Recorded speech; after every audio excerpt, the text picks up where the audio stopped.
Ladies and gentlemen, boys and girls, children of all ages, welcome to Sox On Tap. Tony, my first reaction is just, fuck yes, let's go. Sox versus the Twins. That's where it all starts. Because it all starts taking care of business in-house in the Central Division. That's right, I'm a meatball. You got to bring that top button swag, baby. It is always great to beat the Cubs. And I'm a homer, so I always say they're gonna. Dallas Keuchel Lancelin got some beards that you should be afraid of. What everybody said when he gets out there, it's me versus the other guy, and I'm going to beat him. So I just love that mentality. It's cool and fucking tough. Steve, would you say that Tony is mad online? I would definitely say that. The White Sox winner.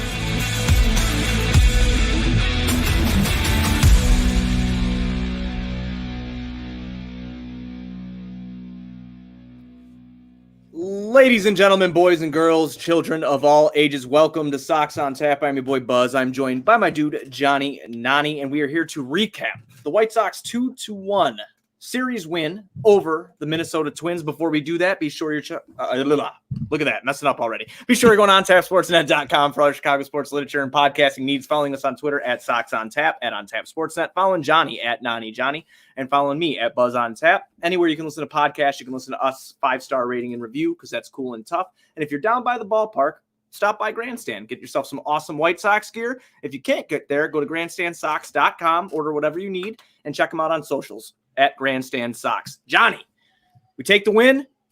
Victory Beers just got home from work. I have the new Nate Diaz Represent Sour Ale here. I'm going to crack that because we haven't been on the mic for a long time, so I'd like to share a beer with you, especially over a victory. Yeah, dude, represent. I love it. Yeah, nice win today. I mean, obviously, pitching in. That's the title of this episode because there was some outstanding pitching from Lucas Giolito and Liam Hendricks to lock it down. So I'm excited to talk about this. Would have liked to see a little more offense, but we'll get to all that, Buzz.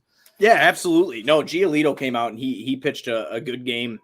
And it was refreshing to see, about as refreshing as that sour ale. God damn, is that good? There will be a review on OnTapSportsNet.com about this. But he pitched a great game today, and he only let up like 2 hits, and they were both to Nelson Cruz. Mm-hmm. Shocker. I hate that guy. Jonnie, I hate him. Hey, we did put the preemptive FU out before we played them the first time, so we got that all squared away. And I agree with you though. He's so annoying. He is, man. Every time he gets a hit, guy's automatic against the White Sox. But I mean, Giolito, great stat line. He goes 8 innings, Jonnie. I don't know. I don't want to speak myself out here, but I think this was his longest outing of the season. He went 8. Did he have a complete game this year? No. This has got to be his first one. Yeah. It's not complete game, but longest one, like you'd mentioned there. Yeah. Yeah. He goes 8 innings today, 2 hits, 1 run, 1 earned run. He walked 3 and he struck out 11 on 111 pitches. So great all around game from Lucas Giolito here, getting his stuff back a little bit.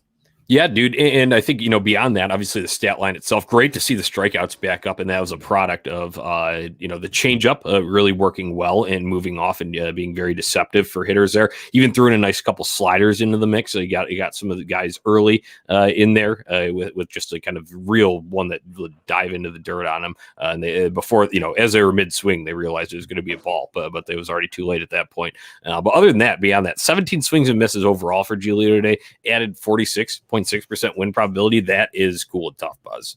Oh, absolutely. Like I said, the stuff was just absolutely electric. He was able to get himself out of a couple jams with no damage, really. Mm-hmm. And that's what the White Sox needed. We needed a good outing from him. Not that Lance Lynn had a bad outing last night, but the offense isn't working. So when you get something like this out of Lucas Giolito, who has been questionable in his performances this year, that's fair to say. He hasn't been what we've seen in 19 and 20.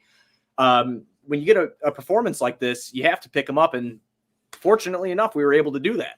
Yeah, they did just enough offensively. So I think we can get into that a little bit. But I need to just, gush over Giolito a little bit more here. And it was that, overall command was fine today when you go and look at it, look back on it. But there were a few very early instances where he, walked in the first inning. He walks the leadoff hitter. In the second inning, he walks the leadoff hitter. And I think later in the 6th, he'd walked the leadoff hitter as well. So those 3 walks, all of them came to leadoff innings. And in the 6th, it was Vaughn with a great play, which we'll get to a little bit later. It set up a double play. But then he was able to just get himself right back on track. Whereas I think before, in some of his other starts where he's having issues, so he was letting that affect it and carry over to the next at bat, so to say. Oh yeah, absolutely. When I was watching, because I was at the office, so I pull it up on my third screen, and I always just have it there where I'm supposed to be tracking what my guys are doing. But fuck that. The White Sox are on. I'm gonna watch Sox. But it seemed like his changeup was he didn't have great control of that. And I don't know if you could touch on that. I didn't have the volume on a lot of the time, but I thought going high and away a lot for him. So it was, at first, like I mentioned, with those walks a little bit there, some of it was fastball too. I would say that, that he was just missing with those like early, but then he kind of brought himself back in. But yeah, so technically, yeah, these changeups were balls, but it was deceptive enough to where he started it. As soon as it got going a little bit, that's when guys were chasing it, and then it would fall off the table on him, and they had no chance. So, yeah, technically, if you're going and looking at the graphs and say you didn't watch it live and you're just going back and looking where these pitches ended up, it might look like that, but they were deceptive enough. So that was a big key for him today, because obviously when they're chasing that, no chance they're making solid contact if they do, and more likely than not, they're just going to miss it. Obviously, evidenced by his 17 swings and misses today. Right. And like I said, it's just a great thing to see. Why don't we get in some of this scoring here? Let's talk about this. So the Sox, they actually end up going down in the third, bottom of the third. That was the Nelson Cruz home run, if I'm correct. Yeah, dude, out to center. I thought it was pretty funny how Benetti put it. He just missed the fairway because it was right, where they have that big wall that goes up in right field. Yeah. It, snuck in just there onto that little berm that they have in the batter's eye in center field. But man, I mean, it's Nelson Cruz. We talked about it. It's he's a Sox killer. We said it on our season preview show. We said it all last year. We've said it. Even playing the Twins in the first series, even though we swept them earlier, he still hit a home run against us in that series too. So he's just a Sox killer, and luckily he was the only one to do any sort of damage, especially after seeing Miguel Sano rock 3 last night. Yeah, and nothing warms my heart more than to see Miguel Sano have a shitty game today after what he did to us yesterday. 3 at-bats, he struck out twice. I'm very good with that because he royally pissed me off yesterday. It was just unbelievable. It warms my heart. It really does. I love to see the Twins suffer, and they think they have a bright spot last night. And it was a bright spot last night for them, but they think that, this is the start of something. Sano is going to go on a tear, bring this team back to life. Not so fast. Lucas Giolito said. Yeah, absolutely, absolutely. So that happens in the bottom of the third. The White Sox end up answering in the top of the fifth, and I'll let you touch on this because we were talking about it before we came on, but the hustle from Adam Eaton. Woo, man, it was close. It was close, man. So in the top of the fifth to set it up, you get Lurie leading off with the double. Mendick sacks him over to third. Anderson grounds out, so I guess the sack doesn't really matter here with this one. Eaton, he hits a infield single, and it was close, man. Play took the shortstop over to his right, so he had to go to it on the backhand, throw over to first. And Eaton, he was hustling down the line, so he definitely earned it, beating it out. But it was close, man. Sano was arguing I thought I had it and all that, but Eaton's foot, I do think it was close to the glove, but it has to get in. Oh, shit, shit on. But it buzzed. You know what I'm saying? It was it was right here when Eaton's foot hit the bag, and then right after Eaton's foot was completely on, that's when it got into the webbing. So that is why he was safe, and that's why this run comes home. They didn't end up reviewing that, did they, Johnny? I don't think they did. I'm trying to think. I don't think they did. Because there wasn't enough evidence to overturn the call. Yeah, because they showed a couple of replays on the broadcast, but I don't think the Twins challenged and asked for one there. And if they did, that probably would have been a bad call by them because granted, they probably didn't have any other challenge, so they could have used it, but at the same time, I think Eaton still would have been safe. It looked, bang, bang, but still just before Eaton's foot did touch down. Right, and I also want to touch on Lurie Legend real quick while we're on the topic here, because he was the one that scored on that play. Mm-hmm. Where are all the Lurie haters at now? I'm just kidding. Where is the early April, 2 weeks into the season? We need to DFA Lurie Garcia people now, huh, Buzz? He's coming. There's a reason I post that picture of us every single time. Yeah, dude, he's coming. But he had a great game. Dude, he tattooed the ball a couple times today too, because he just missed on a homer to right field. Yeah, dude, he had for a while there if you followed the baseball savant page, he was right at the top of the hardest hit ball up until the Nelson Cruz home run, really. Then he had another one too that we'll get to that led to a scoring play later in this game here. So this is where I kind of went into my meeting. I know that when we shut them down in the bottom of the sixth, they didn't get anything on us. Like I said, they had the leadoff walk there. But let's take a couple steps back because it was the top of the sixth here where White Sox would do their next damage. And this is Lamb leading off of the double. So good to see him. He draws some heat when he's in. And I probably would have had Grandal playing first and put Vaughn out and left today. But that's just me. That's just my opinion. But either way, if Jake Lamb's going to be in the lineup, might as well get something out of him. And he hit the home run last night. He hits a leadoff double in this top of the sixth here. Vaughn grounds out, which moves Lamb to third. Collins walks, and that's where Larry Legend comes up with the RBI double down the left field line. RBI single on this one because Collins somehow it was a bad base running play by him. So run gets in. Yes, White Sox take the lead. Would be the game-winning run, so this would not matter in the final score on here. But either way, you want to see Zach Collins making the heads-up play and getting out there because it wasn't like it was this guy's going to catch it. Like, is it close? Like, would it be a diving play? So just, I think, a bad play by Collins to not advance there. But either way, you still get the run in and end up being the game winner, Buzz. Yeah, absolutely. And that was huge. Obviously with Lucas Giolito doing what he's doing on the mound today, getting that extra run, which was the game winning run. No more scoring took place after that. It was absolutely huge. And like I said, I got to catch that. I was in a meeting, but I had the screen pulled up. And he tattooed that one too, man. I mean, he hit it hard. And I thought for a minute it might carry, but then it didn't. Whatever. It bounced off the wall. I thought he was going to get a double. And I didn't know why Collins didn't make his way to third because that was any other time. If no one else was on base, Johnny, that's a Lurie Garcia double. Yeah. So, I mean, let's be honest. Zach Collins does not have great foot speed. He's a catcher. Like, you don't expect that from your catchers, first of all. But either way, it's the smarts of where you're at on the play because he is there on first base then after his walk and with Lurie Garcia up at the plate. And he did not get out close enough to second base, I think, because if he puts himself out there, even at least a little more than halfway, some people say you should basically already be at second base. I think you can put yourselves 3/4 there and still you'd be able to advance to third. And Lurie's got enough speed to be able to come in and get to second. So you put second and third there. But that hopefully that's something that they just talk about him with and, review it and say, hey, here's where you got to be. We need you on here because we need to add more. Worked out today, but not always going to be the case. So I think that's just where it needs to be. But either way, we need to celebrate Lurie because Frank Thomas was too when they did their little cuts to the studio throughout the game. Frank Thomas was giving Lurie some props. Be like, hey, Lurie Garcia is starting to swing a hot bat. Pretty high compliment coming from, a White Sox legend like Big Hurt. Oh, absolutely. Absolutely. Well, Big Hurt, first baseman Andrew Vaughn today. I want you to talk about that double play because that was sick. That was absolutely sick. It was like, what was it, 3-6-3 or something? Yes, it was. So it was in the bottom of the sixth, right after the White Sox had scored their run, obviously in the top of the sixth with that Lurie single. It was Polanco led off with a walk. Cruz flew out, so there's one out here in this situation. You got the heart of the order here. Max Kepler comes up, and he puts a ground ball, a scorcher, towards first base. Vaughn dives to his right. He's playing a little bit up in front of the bag. Vaughn dives to his right, makes a great stop, Jose Abreu-esque, what we're used to seeing from him. Gets up, makes the throw right to Tim Anderson. Tim Anderson just kind of voids where the runner's coming at. Sidearm slings it back to Vaughn, no problem. They get Kepler, double that thing off, and that would be the last real threat here for the Twins at all. Yeah, as our guy Sox Side Mike is saying in the chat, that in his opinion saved the game for the Sox.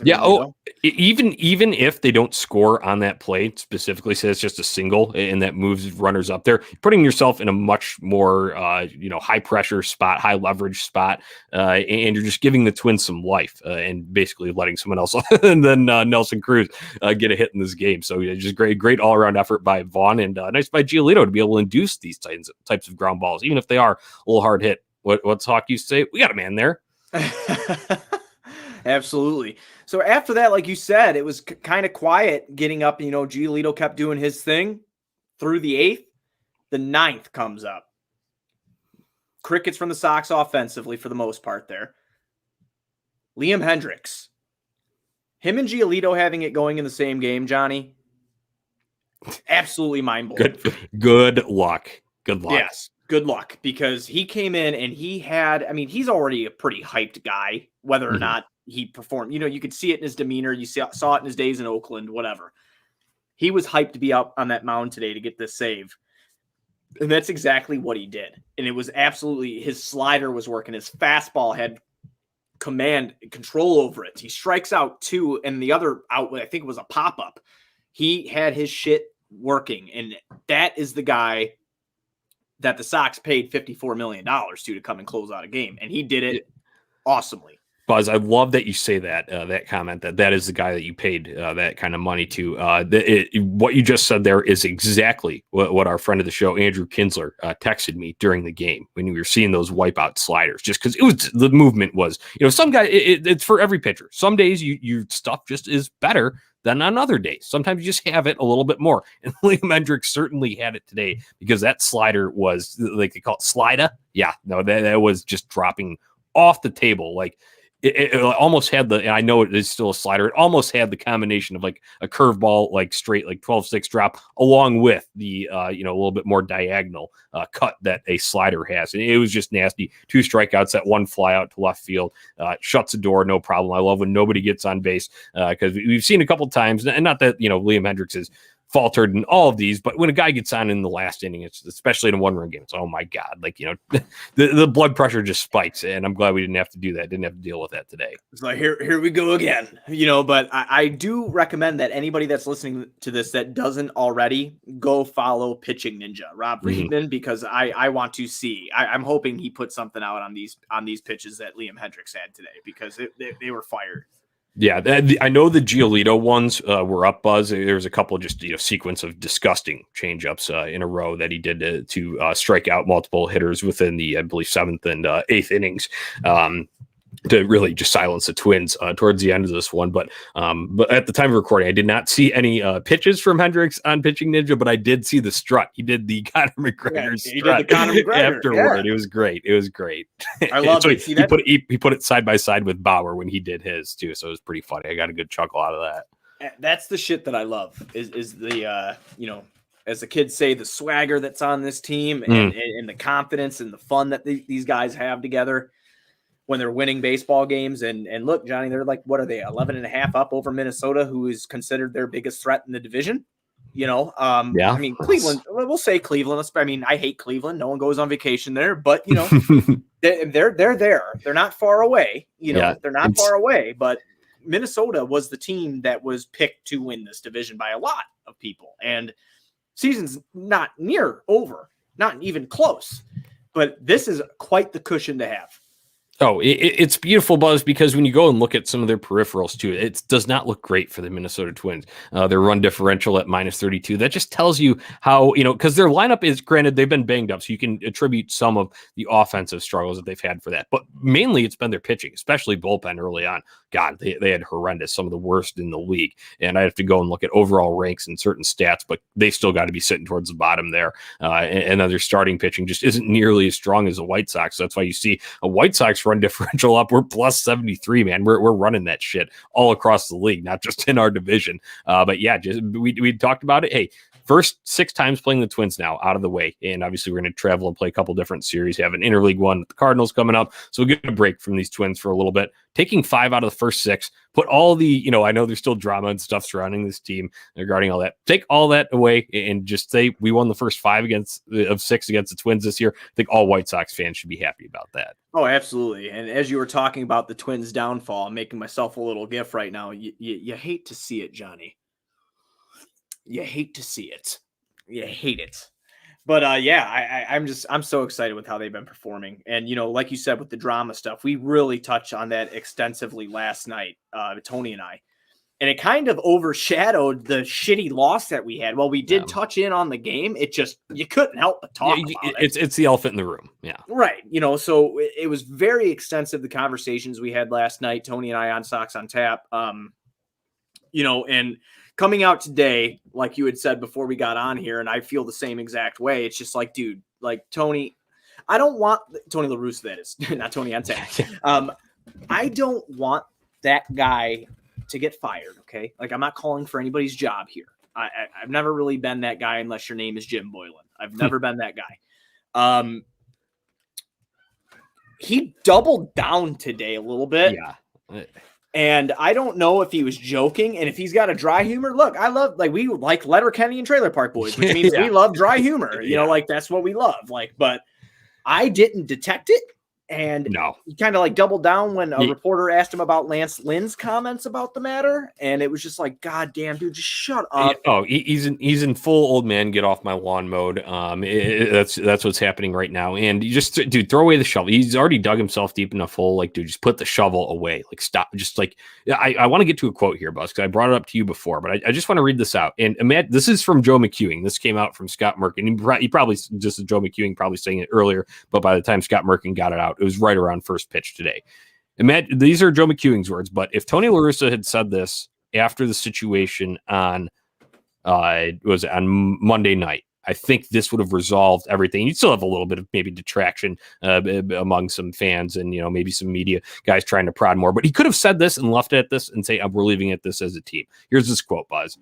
I just think he, meaning Yerman Mercedes, was locked up in the moment, and rightfully so. You want that focus. You want that drive on every pitch. But everything was handled, and we are moving on. And that was regarding him missing the take sign on the 3-0 pitch with the position player in, obviously, in a route. I think that would have covered it phenomenally. And, like I said, you probably have a little more prodding, but you could just say, we've handled it, and we've moved on. And that could be a response to everything from there on out, right? Yeah, I agree with that. I agree wholeheartedly with that. Last night when like I said, when Tony and I were talking about it, I just don't, I believe in that juju shit, man. I don't know why, I just do. And I just don't want any of that negative energy impacting a team that's on a roll. But I'm not in the clubhouse either, which I did acknowledge. I don't know what's going on in there. And in our fun group chat right now, in our text, Tony just sent a picture of, it looks like, I can't tell if it's Nick Madrigal or not. I can't tell who that is, but they're partying with Tony La Russa in the clubhouse right now. So, they're having a good old time. So maybe nothing is wrong. Maybe it was just kind of, he's got his opinions. They respect his opinions, and that's it. It's just, as a fan of the team, Johnny, like, where I get annoyed is, can't we just be talked about, like power rankings, number one? Everybody's talking about the White Sox, kicking ass starting pitching, the bats, the run differential, all of this. Everything. Can't that be the narrative? Why do we have to have a protagonist there?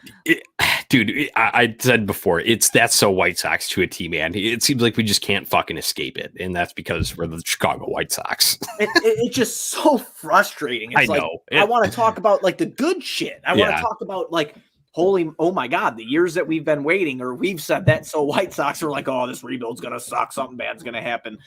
And if this is, to Tony on Tap's point last night, if this is the worst thing that's happening and you're still winning ball games, I could live with that. And when he said that, I was like, okay, he understood my point about the energy and, how social media kind of rules the world. And I just don't want that if it gets into somebody's head. But again, I don't know the closeness in there and in the clubhouse. And winning heals all wounds, just like time heals wounds. Winning heals wounds as well. And if they're going to keep doing this, then I guess I'll take it, man. If he's going to have his opinion, I'm not going to crucify a guy for an opinion. I think it was just the way that it went about and was handled was terrible. That's just terrible. Can we get some PR 101 classes for these folks? I know he's been in the game for a while, but holy shit. You don't have to air everything. You don't need to air all your dirty laundry all the time.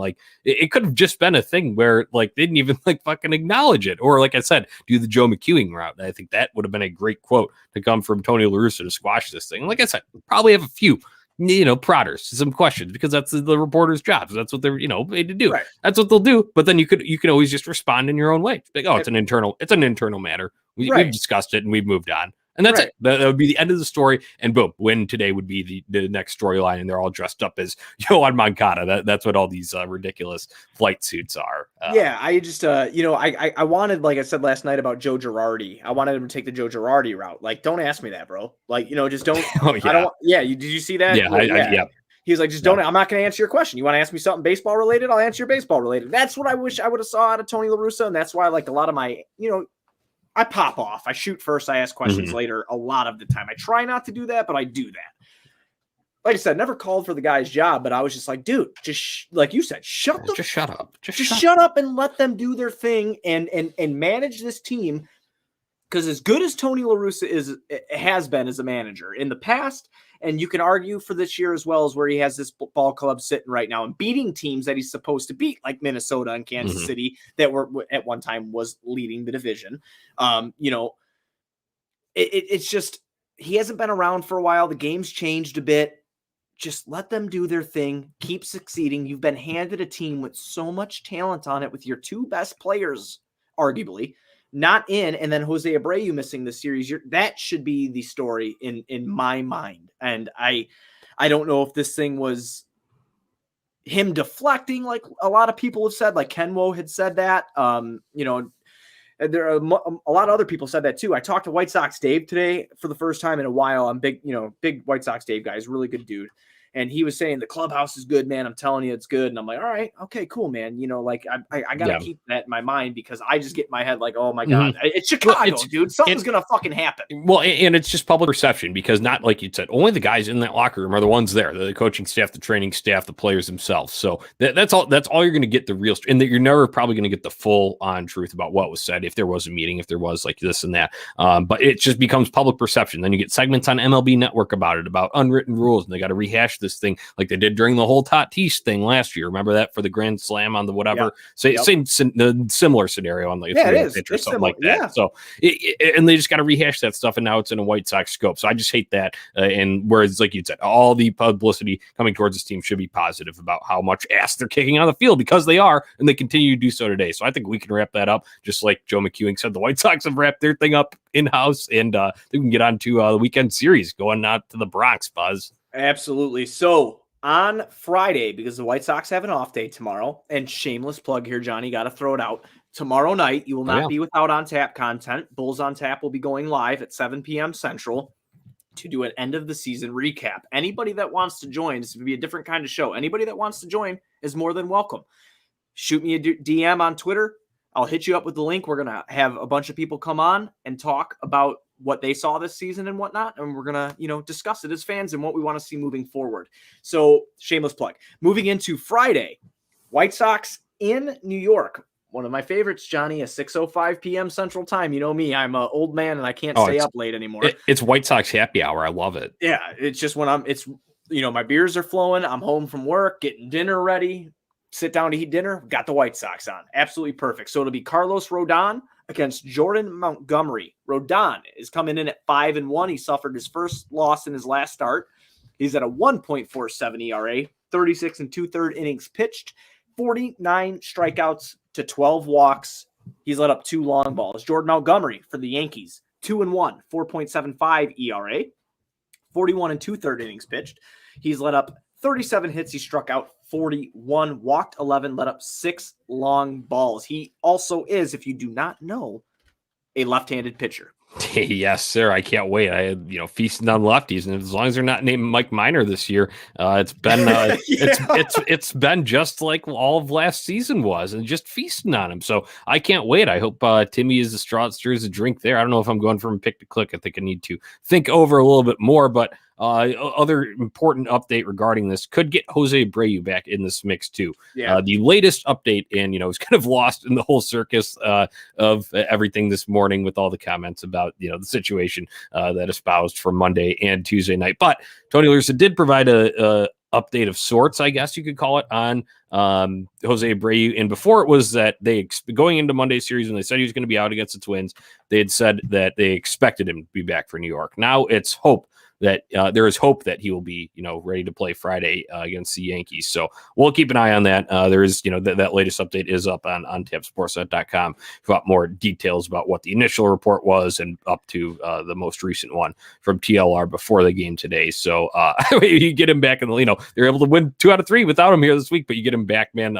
Short porches out in Yankee Stadium, man. It could be a lot more home runs, because we did see a long ball uptick a little bit here with Jake Lamb, Yasmani Grandal, Nick Madrigal in Game 1, Danny Mendick, and that was in a big park. I would love to see them continue this trend in the Little League stadium that is Yankee Stadium. Yeah, if there's any away stadium that I love playing in the most with the currently constructed roster, I guess, or you could say pretty much any White Sox roster during our lifetime, guys that can hit bombs. Yankee Stadium is one of my favorite ones to go to because they can hit bombs there. So I'm hoping for a good series. I'm hoping Jose plays. Obviously, I'd love to have him back, get Andrew Vaughn and back into left field. And you know how Jose is. If he could play, he can play, and he will play. Yeah, just like he came back Saturday and Sunday after the collision Friday. So I'm hoping to see him. I'd like to be somewhat at, I guess, air quotes, full strength because no Eloy and no Luis Robert. But I'm really looking forward to this series. I mean, the Yankees are a good test. They are sitting at 23-19 right now, while the Sox are at 26-16. But it's a good test because a lot of people said that would be an AL matchup that you could possibly see in the playoffs. Yep. And I would really like to beat the shit out of them because it made me feel good about myself. Yeah, absolutely, dude. I mean, it's still the Yankees. Like, they did have a little bit of a rough start to the year, but they've rebounded. They've got, it's a talented roster, and that's why they've rebounded. Aaron Judge is hitting the shit out of the ball. Yeah, and, Giancarlo Stanton, luckily for us, he will be out. I believe he went on the IL earlier this week. At least that's what I saw on MLB Network on, like, Monday morning, I believe. So he should be out, but, that's a big bad out for them. I know we have our fair share already with Robert and Jimenez, and obviously Abreu still a little bit of a question mark right now. But I think that's any kind of detriment that they can have. I'm not rooting for injuries by any means, but it is a little bit convenient for the White Sox that they're playing them while Giancarlo Stanton's on the IL is what I'm driving at. Oh, absolutely, absolutely. I don't care. I don't care if they're at full strength or not. I want blood any way around it. I want to win. I want to sweep. I want to keep this momentum rolling. I want to keep building that cushion in the AL Central to make it hard for Cleveland. And if the Twins mysteriously go on a run of some sorts, to make it hard for them to catch us. So keep winning the series that you can win. Keep doing what you're doing. Starting pitching's been fire. Hopefully I don't see an end in sight. I mean, this rotation's been very, very good. And I think the bullpen is still coming around. I know Bummer had a rough outing on Tuesday, but he'll be fine. We have Hoyer in there, Foster. I mean, we're going to be all right. So I'm really looking forward to this series. Picks to click, Johnny. You got to pick click for Friday? Yeah, let's see. I went with Moncada today, man. Now that they're doing the road trip for him, I feel like that's a good one for Friday. Gonna be all juiced up, all dressed in like his Disaster Personnel music video today. That's what you're seeing all those pictures on social media from. But no, I won't go Moncada. I'm not going to double up on back-to-back days. Let's see. I will go with Yasmani Grandal. He'll be in the lineup. Been a little bit in a few games since I picked him, so I'll go with the Yaz man. If he, he can put one out, even if he's batting righty there, and you get into a bullpen, turn it around, and then you got that short porch and right. So we obviously saw him crush one again on Tuesday night against Minnesota. So much smaller feet. That'll be like 3 decks high if he hits that same ball in Yankee Stadium. So yeah, as for me, who you got? I'm gonna have to give you a phone call if he hits one out because I think you're gonna pass out with that bat drop. I know it gets you every time. You love that shit. So good. My pick to click today was actually Lucas Giolito. I'm so happy it panned out. I'm going Lurie Legend on Friday. Yeah, he's tattooing it. He's gonna hit a home run on Friday. He's gonna fucking hit it out of the park. I'm telling you. It's like a great place for anyone to hit a home run. I mean, that's what I'm saying. If this is an NL park, or NL team, the Yankees were Dylan Cease, you could pick him on Saturday to hit a home run. Yeah, no shit. I'm going Lurie Garcia, man. He's gonna hit a long ball on Friday. Buzz Adonis has spoke. Yeah. I love him, dude. He's hot. Frank said it, and you just see it on the field. I mean, obviously, big spot today with the game-winning RBI. So I love it. I love that Lurie pick there. One more thing, it would be great, and obviously, I mean, we want to win every game. That's the mentality here. But Buzz, I think it's important to set the tone on Friday because it's gonna be a tough test. I believe Garrett Cole is slated to start on Saturday. So if you lose Friday, you're going up against a real elite arm on Saturday, and you may be at risk of losing the series if he just gets the best of you, and he's really on that day. So I think Friday is very important. Then Saturday will be fun one no matter what because Cease is throwing the ball pretty well too. But it's I think that's just get off on the right foot here is my biggest thing, especially coming off an off day. On Saturday, I will take a pitcher's duel if Cease gets the better of Garrett Cole. I would just love the shit out of that because Cease has been pretty nasty recently, and drop the hammer, baby. Yeah, just live up to this matchup and go at him. Rodon against Montgomery, I'm not too scared of. So it's a winnable matchup. So just get off on the right foot. Make sure you do so. Absolutely. But that's all I have today, Johnny. We got to win. Yeah. Like I said, winning heals all wounds, and we could have sat here and harped on all the bullshit, but guess what? We got a dub, and we have victory beers flowing. So that's all I give a shit about. Dubs. That's all I care about. Hell yeah, man. I love it. More victory beers to be consumed this weekend. Because I would love to see a series win. And I think it's very, very attainable because, I think my final thought here for Sox on Tap, Buzz, and that's even when like the Yankees are a little bit like down and they're like, been banged up in past years and maybe not performing up to their standards, they are still the evil empire. They're still the New York Yankees. They're still the pinstripes. You still got the, the fans that are, think that they're better than everybody and all that. And in some aspects of the game, like Garrett Cole, sometimes they are. They are the better team. So it's, now the White Sox, though, when you look at standings wise, record wise, it's like, no, we're the better team. So let's go and make a statement and show it and show them firsthand. They can see it, and see our run differential, see the segments about, the White Sox getting hot. They're, all this buzz to start the year. I want them to see it firsthand and be like, well, we got to worry about the White Sox come October. Absolutely agree with that sentiment, man. I guess we'll do shout outs too, because we've been doing those lately. I do want to shout out Sockside Mike, because he always comes into our streams, and really good guy. He's a good follow on Twitter. Go follow him at Sockside Mike 90. Good baseball mind, good dude. Go follow him on Twitter if you get the chance. Sockside Mike is my shout out today. Yeah, I'm going to go with Billy Reffeld, because he kind of pointed me in the direction of that Joe McEwing quote that I kind of brought up here to kind of say, like, that's what TLR should have said. That's kind of what Billy Reffeld was sort of also, getting at about this whole situation there. So Billy Reffeld, thanks. You put a segment in the show. Absolutely. Well, that's all I got, Johnny. So everybody be sure you're going to ontapsportsnet.com for all your Chicago sports literature and podcasting needs. Following us on Twitter at Sox On Tap, at OnTapSportsNet. Following Johnny at Nani Johnny. Following me at Buzz On Tap. Anywhere you can listen to podcasts, you can listen to us, 5-star rating and review, because that's cool and tough. Go to grandstandsox.com. Follow them on socials at Grandstand Sox for any White Sox related or Chicago sports related needs that you may have. Go check out Grandstand Sox. We'll be back Friday after the White Sox beat the shit out of the Yankees. White Sox forever. White Sox forever.